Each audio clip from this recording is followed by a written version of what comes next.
Hello friends, Mitra green ബ്ലോഗിലേക്ക് സ്വാഗതം. ഇന്നത്തെ നമ്മുടെ വീഡിയോ അഡീനിയം ചെടി എങ്ങനെ റീപോർട്ട് ചെയ്യാം. ചെടിയുമായി ബന്ധമുള്ള വീഡിയോകൾക്ക് ഈ ചാനൽ സബ്സ്ക്രൈബ് ചെയ്ത് നോട്ടിഫിക്കേഷന് വേണ്ടി ബെൽ ഐക്കൺ അമർത്തുക. ഓൺലൈനിൽ വന്ന അഡീനിയം പ്ലാന്റ് കിട്ടിയതിന് ശേഷം 2 ദിവസം മാറ്റി വയ്ക്കുക. അതിനുശേഷം ആ പ്ലാന്റ് എടുത്തതിന് ശേഷം അധികം വന്ന വേരുകൾ പുതിയ ബ്ലേഡോ നൈഫോ വെച്ച് നല്ലവണ്ണം കട്ട് ചെയ്ത് കളയുക.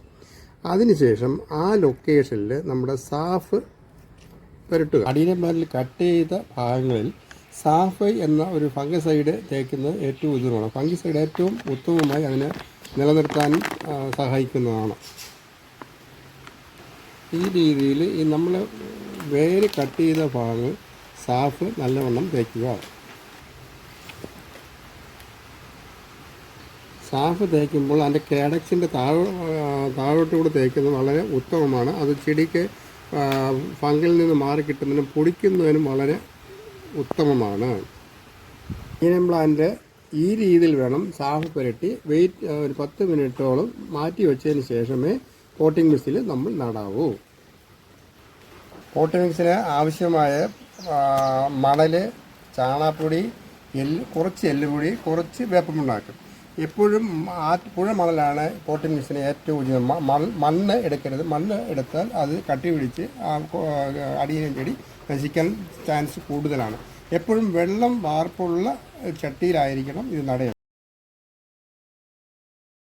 മണൽ, ചാണകപ്പൊടി, കുറച്ച് വേപ്പമുണ്ടാക്ക്, കുറച്ച് എല്ലുപൊടി, സാഫ് എന്നിവ ചേർത്ത് പോട്ടിംഗ് മിക്സ് നല്ലവണ്ണം ഇളക്കി ചേർക്കുക. നടുന്ന പോട്ട് എപ്പോഴും നീർവാർച്ച ഉള്ളതായിരിക്കണം. കാരണം വെള്ളം നിൽക്കാൻ പാടില്ല. എപ്പോഴും അടിഭാഗത്ത് കുറച്ച് ചരൽ പോലത്തെ സാധനം ഇട്ടാൽ ആ നീർവാർച്ചയ്ക്ക് ഉപയോഗമാണ്. ചരലിട്ടതിന് ശേഷം പോട്ടിംഗ് മിക്സ് മിതമായ നിലയിൽ നിറയ്ക്കുക. പോട്ടിംഗ് മിക്സ് നിറച്ച ചെടിച്ചട്ടിയിൽ നമ്മുടെ അഡീനിയം ചെടി കാഡക്സ് വഴിയിൽ കാണത്തക്ക രീതിയിൽ ചെടി നടുക. സാഫ് ശകലം സ്പ്രേ ചെയ്ത് കൊടുക്കുന്നത് അനുയോജ്യമാണ്. നട്ട് ഒരാഴ്ചയോളം ഒരു 8 ദിവസത്തോളം അത് നനയാത്ത രീതിയിൽ ചെടി മാറ്റി വെച്ചാൽ അതിന് നല്ല വളർച്ച ലഭിക്കും.